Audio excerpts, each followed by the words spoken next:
Texas Representative and Senate candidate Jasmine Crockett wasn't about to let the Republicans talk about fraud without bringing some receipts. The Trump administration has taken a whole-of-government approach to rooting out fraud. The Trump administration has already uncovered at least $9 billion in fraud. These criminals have stolen taxpayer dollars from all Americans to fund lavish cars, homes, and vacations here in the U.S. and abroad. Some of this stolen money is even allegedly going overseas to support terrorists. Our witnesses, the chairwoman and 2 members of the Minnesota House of Representatives Fraud Prevention and State Agency Oversight Policy Committee have been sounding the alarm on this fraud for years. Democrats have attempted to distract the American people from this widespread fraud and accuse investigators of racism. This should not be a partisan issue, but they clearly do not take this issue seriously. Either they don't take fraud seriously or they just don't care. It's one or the other. Without objection, so ordered. Chair now recognizes Ms. Jasmine Crockett from Texas. Thank you so much, Mr. Chair. And for every witness that is here, thank you so much for your time and your attention. I just have one quick question. I have not been here the entire hearing, but I don't think this question has been posed for each of you, and we can start at the far end. Do you believe that all Somalis are engaged in fraud? I do not, and I'd like to... Okay, just yes or no. Next. Of course not. Oh, absolutely not. We have good Somali people in our state. Okay. Absolutely not. Okay, thank you so much. I just want to make sure I level set because it seems like we want to continue to, especially as we just heard those particular articles entered into the record, we want to continue to just make it seem as if you are Somali, then somehow you are a fraudster. And this administration has decided that it wants a target on their backs. And so when my colleague, Ms. Randall, decided that she wanted to talk about the threats that are being made towards various Somali people, the reason she brought it up is because this particular side of the aisle has a tendency of if one person does something bad, especially if they are an immigrant, then we are going to cast aside that entire community. So I wanted to level set, and I appreciate your honesty because that's something that we very rarely get from my colleagues on the other side of the aisle. In fact, if we want to talk about fraud, I got a lot of fraud that we're going to talk about because we're going to get into this, but I am very curious to hear. Let me ask you, Mr. Ballou, are you aware of allegations that $50,000 in taxpayer dollars have been given to someone that is currently sitting in this administration by the name of Tom Homan? Are you aware?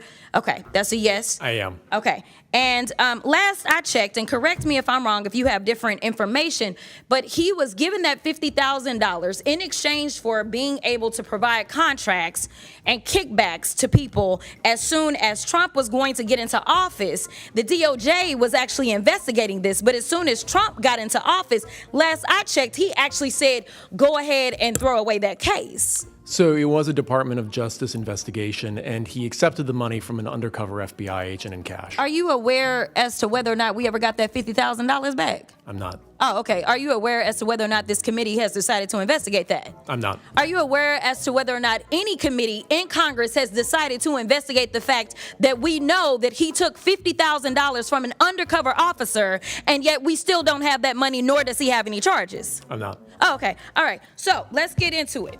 We're living through the most corrupt presidential administration in American history, a $300 million ballroom, a $230 million payout from the Department of Justice because the president got his feelings hurt because he had to be investigated for being a criminal.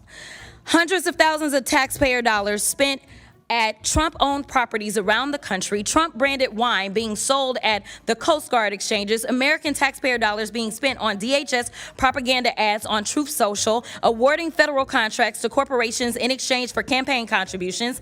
Kash Patel flew his girlfriend around the country on a multi-million-dollar jet that taxpayers paid for. Kristi Noem gave companies she's affiliated with hundreds of millions of tax dollars, then went out and spent another $200 million on 2 private jets for her travel. For 12 months, this administration has been taking billions of taxpayer dollars from American people and have been giving it away to their own companies in the form of tax cuts, government contracts, or other government funded subsidies. So Congress has a role in getting rid of fraud, I will admit that, in any federally funded government program. However, I think the fraud that the American people are concerned about is that the Republicans are taking away Americans' health care so that ultra billionaires can get more tax cuts. The real fraud is the dehumanization and demonization of the working class Americans and immigrants to distract folks away from corporate socialism that's happening because of the Republicans. So this is truly the definition of throwing away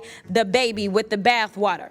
The Republican philosophy is that if the cost of living for the average American increases, they're on their own. But if the cost of doing business increases for the wealthiest people on earth, well, then it's the government job to bail them out. But I want to get to my last question because, Mr. Ballou, I got to give you a chance. He's been issuing pardons for numerous people who have defrauded the American people. And Republicans on this committee, yeah, just as quiet as the room just got, right?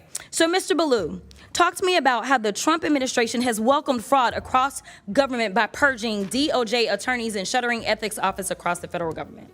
Well, you know, one of the things that's been a common theme in this discussion so far is potential government employee involvement in some of these schemes. That hasn't been proven yet, but it does seem to be alleged.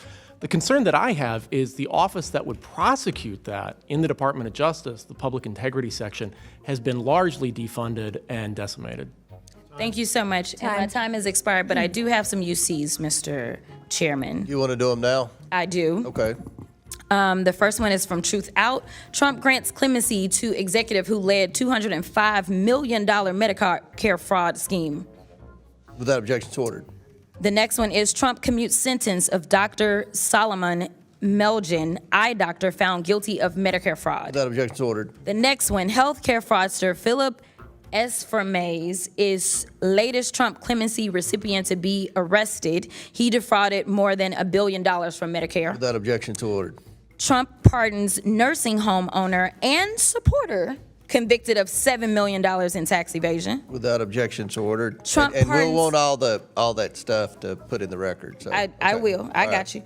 Trump pardons cost victims and taxpayers $1.3 billion, House Judiciary Committee Democrats review says. All right, without objection, so ordered. Jasmine Crockett is currently running for John Cornyn's Texas Senate seat, and she has the sort of media presence that's hugely beneficial for pushing her message and for making waves. Fellow Democratic Representative James Tallarico is also running, and the two have fairly similar polling, at least as of when we're recording this. Either candidate would likely offer the best chance Democrats have had in a very long time of flipping a Texas Senate seat. And this is a wild ride on both sides, because at the same time on the right, you have Texas's notorious Attorney General Ken Paxton trying to out-MAGA John Cornyn. The primary is going to be held on March 3rd, and here's hoping whichever Democratic candidate gets the nomination, they'll do the seemingly impossible then on November 3rd.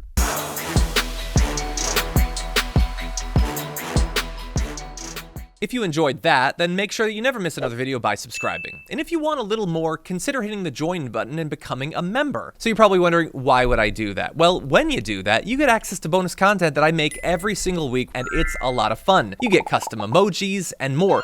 If you join at tier 3, by the way, you even get access to a monthly member hangout with myself. And you'll get all that going forward, but you'll also unlock years of the back catalog. That is literally 100 or more bonus clips and top 10 lists and debates and more. So what are you waiting for?